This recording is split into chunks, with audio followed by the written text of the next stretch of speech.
안녕하세요. 이상큐브입니다. 터키와 천연가스와 해상관할권 문제 등으로 대립 중인 그리스에 한국이 KDX2 구축함을 제안했다고 국내 언론에서 보도했습니다. 국내 언론에 따르면 지난 2일 네이발 디펜스 등 외신을 인용해 한국 정부가 그리스에 한국형 구축함 KDX2를 제안했다고 전했습니다. 차세대 한국형 구축함인 KDX2는 최첨단 이지스함인 KDX3의 전단계 전함으로 중거리 함대 공유도탄인 SM2 및 수직 발사기와 함대공 미사일, 그리고 해상 타격 미사일 등이 탑재된 호위함입니다. 척당 가격이 1,300억 원 웃도는 고부가 가치선으로 현대중공업과 대우조선이 나눠서 6척을 건조했으며 국내에서는 지난 2013년부터 한국 해군에 투입돼 복무 중에 있습니다. 현재 그리스는 터키와 천연자원 개발과 동지 중의 해상관할권 문제를 놓고 갈등을 겪고 있습니다. 2010년 미국의 지질조사 결과 동지 중에는 17억 배럴의 석유와 122조 큐빅피트의 천연가스가 매장된 것으로 나타나자 터키는 지난해 8월부터 지질조사선을 동지 중해에 투입하여 천연가스 탐사를 시작했습니다. 터키와 그리스는 이 지역에 서로 다른 배타적 경제구역을 적용하며 천연자원이 자기들 것이라고 우기고 있는 상황이며 터키와 그리스는 동지 중해에 자국의 군함들을 배치하여 긴장감을 높이고 있습니다.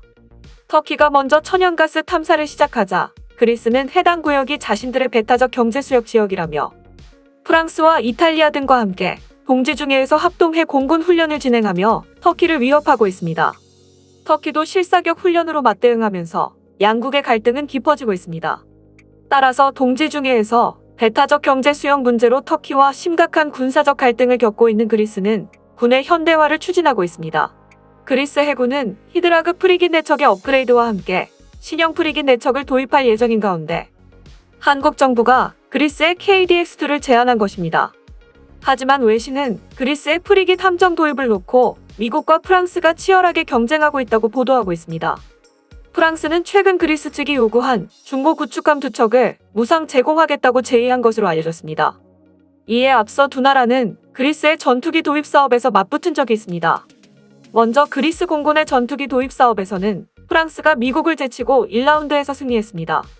그리스 공군의 신형 전투기 도입 사업은 터키와의 분쟁으로 그리스가 빠른 시간 안에 납기를 요구하고 있었습니다. 이런 그리스의 요구에 화답한 나라는 프랑스였습니다. 프랑스는 중고 라팔 12대와 신규로 제조한 라팔 6대, 그리고 관련 기기 및 탑재 무기를 포함해서 총 25억 유로에 판매하는 계약을 따냈습니다. 하지만 미국과 프랑스는 그리스 해군의 프리깃함 도입 사업을 놓고 2라운드를 벌이고 있습니다. 그리스 해군은 히드라그 프리깃 4척의 업그레이드와 함께 신형 프리깃 4척을 도입할 예정인 가운데 이 사업을 수주하기 위해 미국과 프랑스가 경쟁하고 있지만 현재 상황은 매우 복잡합니다.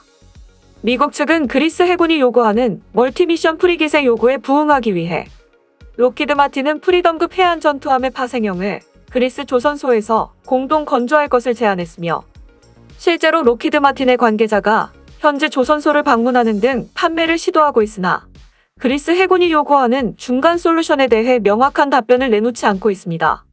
그리스 해군이 요구하는 중간 솔루션은 발주에서 인도까지 7년에서 8년이 걸리는 신형 프리깃함의 도입 기간을 메우기 위해 그리스는 상태가 좋은 중고함정 2척도 동시에 도입할 수 있기를 바라고 있습니다.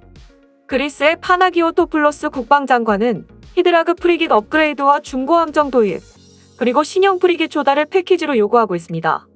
이에 미국 측은 모수볼 상태로 보관 중인 페리그 프리깃을 개수해 제안할 것이라는 소문이 돌기도 했지만 중간 솔루션에 대해 분명하게 언급하지 않아서 미국 측의 의도는 아직 자세히 밝혀지지 않았습니다. 그러나 미국과 달리 프랑스는 대공 임무를 중시한 카사르급 구축함인 장발과 대잠 임무에 특화된 조르주레이그급 구축함인 라투시트레비를 무상으로 그리스에 인도할 수 있다고 제안해 눈길을 끌고 있습니다. 즉 프랑스는 프랑스 해군에서 건조 중인 중형 프리깃을 제안했고 이것을 그리스가 채택한다면 중간 솔루션으로 그리스 해군이 요구하는 중고 함정 2척은 무상으로 제공하겠다는 뜻입니다. 프랑스가 무상 제공을 제안한 장발과 라투시트레빌은 비교적 오래된 함정이지만 지금도 현역함으로 활동 중이며 이 함을 시찰한 그리스 해군 관계자들은 상태가 좋다는 사실에 놀란 것으로 알려져 있습니다. 하지만 프랑스가 중고 함정을 무상으로 제공하겠다는 이면에는 다른 이유가 있습니다. 미국 측이 제안한 프리덤급 연안 전투함은 미 해군이 설계 결함을 이유로 도입을 중단한 함정이어서 평판이 좋지 않지만 프랑스가 제안한 중형 프리기탐도 프랑스 해군이 현재 건조 중인 함정을 제안한 것이어서 운용 실적이 전혀 없습니다. 따라서 프랑스는 당초의 중간 솔루션으로서 라파에트급 프리깃을 제안했지만 도입 비용이 비싸서 그리스가 난색을 표하자 프랑스는 운용 실적이 없는 중형 프리기탐을 그리스에 제안했고 그리스를 만족시키기 위해 두 척의 중고함정도 동시에 제안한 것입니다.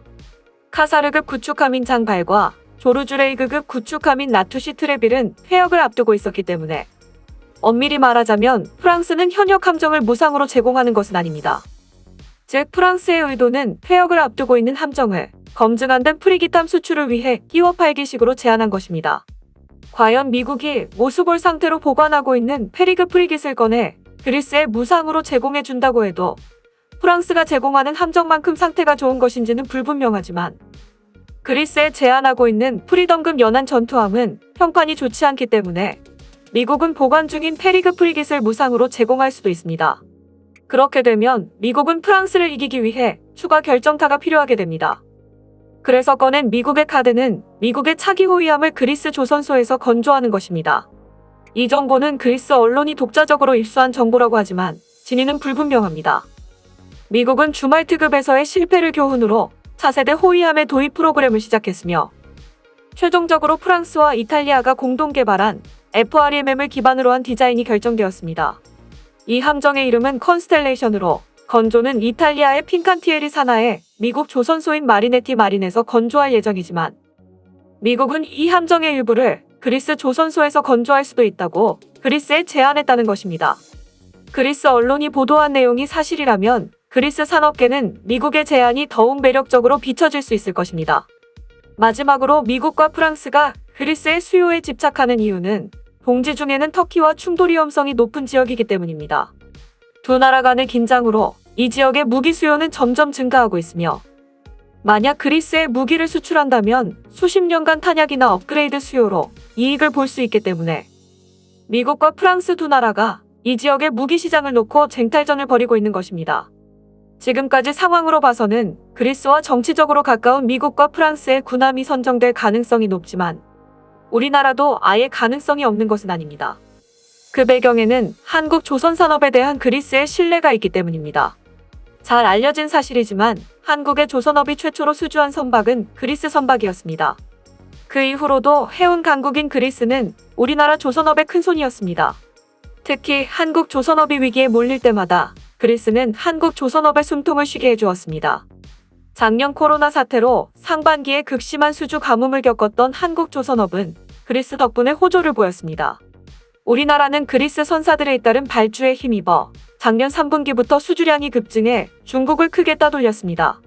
그리스의 국내 발주는 업체나 선박 종류를 가리지 않습니다.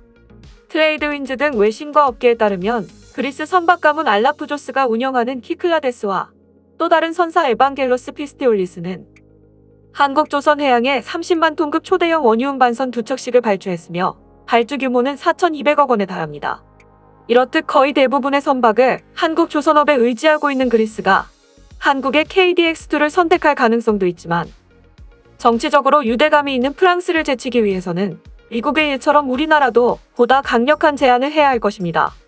만약 그리스가 한국의 KDX2를 선택하게 된다면 마찬가지로 한국의 K9과 전차 기술을 수입한 터키와 대립하는 것이어서 두 나라가 한국의 무기로 대치할 수 있는 익숙치 않은 상황이 벌어질 수도 있습니다.